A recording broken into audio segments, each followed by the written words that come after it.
Okay, so before teaching in high school, I was teaching teachers how to teach STEM, okay? STEM education. And I usually run 2-day workshops. And what I would do is I go into a school and I divide the faculty, the teachers, into teams, okay? Like teams of like 4 or 5. And there'd be like 10 teams, okay? There'd be a lot of teachers. And the way I teach is I would give them an assignment. And I would give them resources. And it would be a competition, okay? So for example, let's look at which team can build the fastest car, okay? Toy car. Let's look at which team can build the best airplane. Let's look at which team can build a catapult, okay? So I would give them some resources, I give them the assignment, and then they would work on it a whole day, okay? Now, what's interesting is, at the end of the first day, I would rank the teams, okay? And then day 2, we would start the competition again with a new assignment. On day 2, which team would finish first? Do you guys know? So after day 1, all 10 teams are ranked according to their success, okay? So team 1 has the best, team 10 has the worst. What happened the second day? Can you guys guess? I think that team 10 wins. Yeah, okay. According to game theory, what happens is team 10 wins. And this is exactly what happens. The results are reversed, okay? Number 10 shoots up to number 1, and then number 1 falls all the way down. And this is what happens a lot. It's actually common sense if you think about it, right? If you're the best student in the school, you never have to reflect. You never have to think about how to improve, because you're always number 1. So you become arrogant, you become complacent. So after you graduate from school, what happens? You can't find any work because people find you too arrogant. You refuse to learn. You want to be the boss. You want people to just listen to you, okay? But if you're the worst student in the school, you're used to being laughed at. You're used to constantly adapting, okay? So when you go into the workplace, you are much more likely to learn. You're much more likely to focus on relationships, okay? So in China, there's a joke, right? In school, there are 2 people that everyone hates, okay? The best student and the worst student. Why do you hate the best student? Because the best student is going to graduate and come back as your principal one day. Why do you hate the worst student? Because he's going to graduate and come back and give you a lecture on how to become rich. Okay? That's why in China, everyone hates the best student and the worst student. And these are 2 students who will probably be the most successful, okay? Especially the worst student.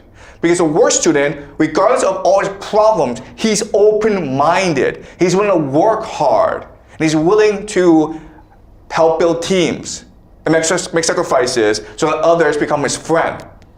Okay? All right? Yeah? We have a question?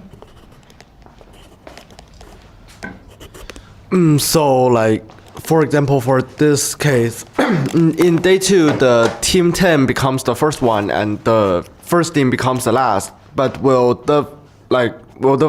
previously the first team been forced to be open and to be energetic and then be number 1 again on the 3rd day? That is a great question. Thank you for asking it, okay? So in my experience, this is what happens, okay? What happens is that what happens if we keep on going, right? What happens in day 3? Day 3, day 4, okay? This is what happens. Team 1 really screws up on day 2, right? They finish first in day 1, day 2 they screw up. Day 3 and day 4, they continue to screw up. Why? Because they don't know what they did wrong, and they refuse to reflect. Do you understand? Okay? So we see this in history where an empire, once it rises, it falls, and it never comes back. It never comes back. Do you understand? It never rises up again. Now, it's possible that new people come in and use the name of the empire, okay? But it's not the same people anymore. It's a different team. So that's a danger of being number 1. Once you're number one, you become so arrogant that it becomes impossible for you to be humble again, okay?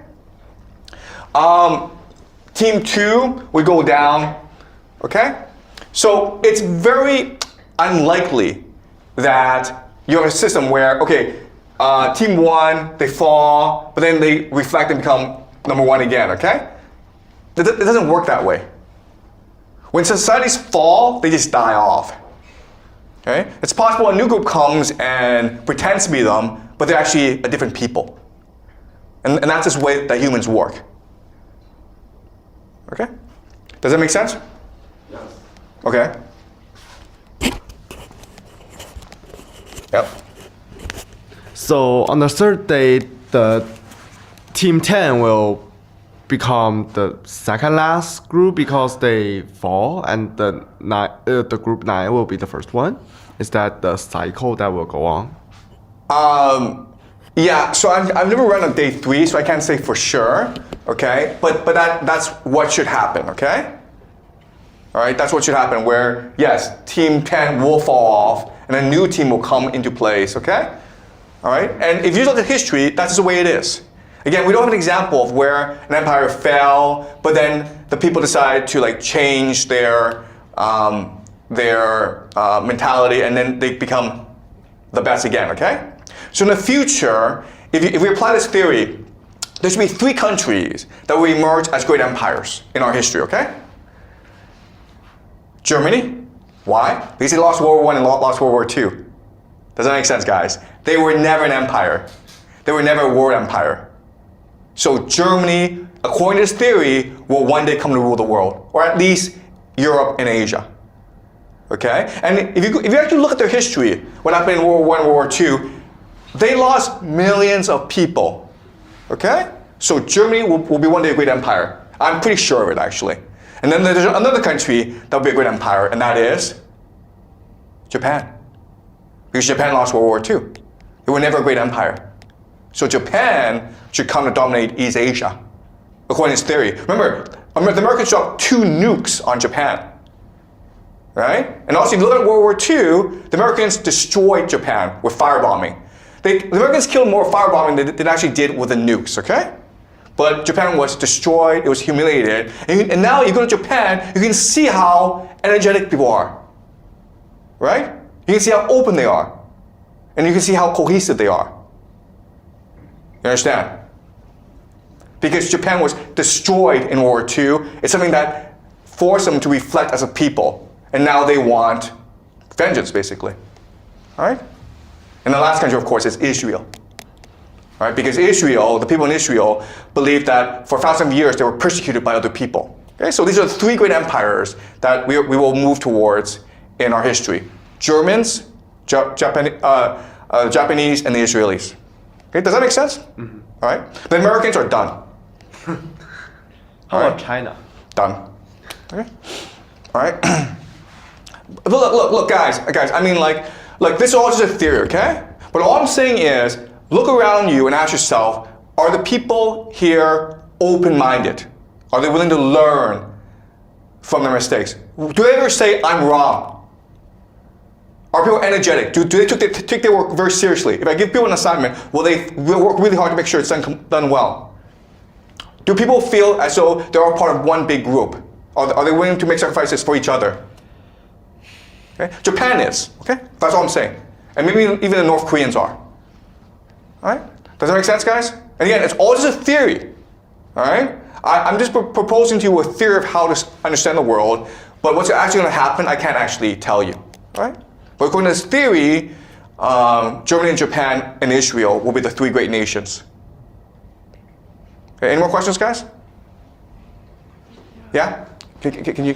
Yeah. Oh, yeah, but like for example, the Japan that didn't have that much sources, so how could they succeed? I keep on telling you guys, you don't need resources. You can cheat, you can steal, you can beg.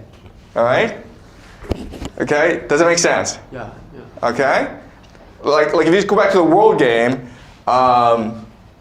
whichever team starts out with the least resources, are often the most creative, okay? When I mean creative, they'll just like go and like lie to people. Says, you know, like, I'll come work to you for free, but then you'll steal some resources yourself, okay? All right? Because they have absolutely no choice in the matter, all right? Yeah?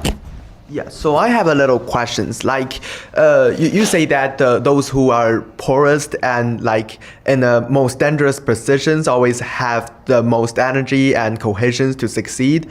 But I think eventually, Okay, all right. So, okay. Let me be precise, okay? Yeah. Just because you're poor does not mean you're open, energetic, and cohesive, okay? Does not mean that. Yeah. But if you want to go from being poor to becoming rich, you have to be open, energetic, and cohesive. Does that make sense? Yeah. So Right? Because in Africa, they're poor, but doesn't mean they're open, energetic, and cohesive. yeah, so my question is like after they become successful and they are eventually rich, I think like all society they may fall as like when they reach their highest state, right? Yes. Yeah. And so my question is, like you say that like Japan or Germany will eventually become the leader of the like regions. Yeah. But like I understand that after World War II, the Japan and German really developed very fast. But like now they are all wealthy societies, Yeah. and also the new like people in their country forget about the war, and when they're born in the wealthy and like happy societies. So how can you make sure that those society will continue to cohesions and developed, but not like just to fail like other rich societies? Okay, you know, that's a good question. That's a great point, okay? You're absolutely right. Because after World War II, Japan and Germany became very wealthy. So if they become very wealthy, then in theory, shouldn't they become also corrupt, insular, and arrogant? And the answer is no, okay? And there's a good reason why. Because ultimately, power means that you're able to impose your game on other people. You're able to make other people play your game, and therefore you're able to extract rent from other people. Okay? And that's what these secret societies are fighting for. They're fighting for power. Who becomes the game master? The problem with Japan and Germany is, yes, they became very wealthy, but the game master was America. And ultimately, America decided that their money belongs to me, okay? So an example of this is something called the Plaza Accords, okay? Plaza Accords. Basically, the Plaza Accords just meant that Japan was becoming too wealthy. America got very annoyed. So America said to Japan, I want you to destroy your economy. And Japan's like, how? America just says, I want you to spend too much money. I want you people to stop saving money and start spending money. Go overseas and buy whatever crap you want, okay? You understand? So in theory, it seemed as though Japan got rich. But Japan got rich, but it never had any power. It could not be a sovereign nation, okay? Power means that you're able to impose your will on other people. Same thing with Germany, where yes, Germany became very wealthy, but all that money went where? It went to America, all right? Same thing with Japan. Japan, all that money went to America. How? Because they were forced by US Treasury bonds, okay? And then America could do stuff to you. For example, America could force Japan to sign the Plaza Accord and force Japan to destroy its own economy. And America could also destroy Germany's pipeline, Nord Stream. And there's nothing Germany can do about it, okay? In fact, the German economy has been destroyed right now because Germany is a vassal state to America. So when Russia invaded Ukraine, America just basically said to Germany, you can no longer do business deals with Russia. But before, Germany required Russian oil and energy to fuel its economy. Okay? America also said to Germany, you can no longer trade with China. But before, most of German car exports were going to China, right? Yeah. And because Germany was forced out of the China market, China was able to develop its own manufacturing industry. Yeah. Okay?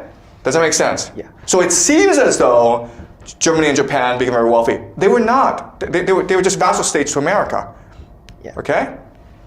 Does that make sense? Yeah. So I have a further question. Yeah.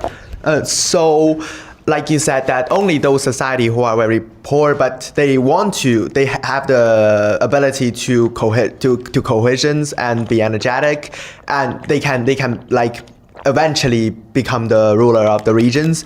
But what decide a society or a poor society to become energetic cohesions or not? Like why Japan or German have that energy, but like those other countries that may also like be defeated in the war or is very poor cannot? Yeah, that's a great question. Yeah. So the obvious answer is a leader, okay? So you look at the Mongols, right? The Mongols, before the emergence of Genghis Khan, the Mongols were almost like a vassal state, right? Because the Mongols were divided, they were poor, they were willing to do whatever it took to survive. And so they became mercenaries to the Song, they became mercenaries to other groups as well, okay? But then emerged Genghis Khan to unify everyone. And once he was able to unify everyone, the Mongols were very quickly able to destroy everyone else. Okay, so it's usually a great leader. But leader doesn't necessarily mean a general. It could also mean a poet, right?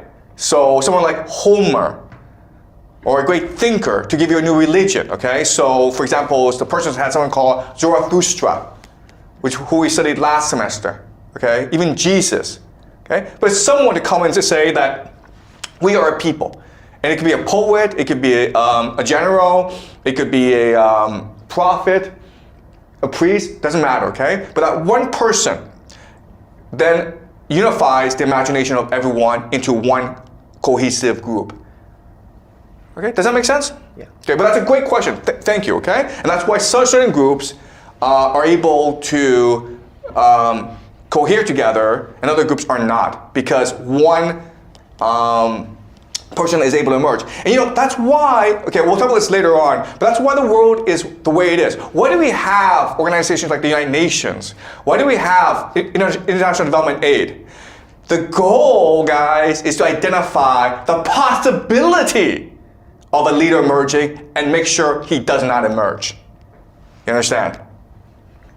Okay? If you left Africa alone, Africa would be a lot better. But because you have all these schools, all these NGOs, all these organizations in Africa, what they're really doing is ensuring that Africa is in a continuous state of development. Okay? If you just left them alone, they might starve, but at the same time, a great leader might emerge to unite all of them. You understand?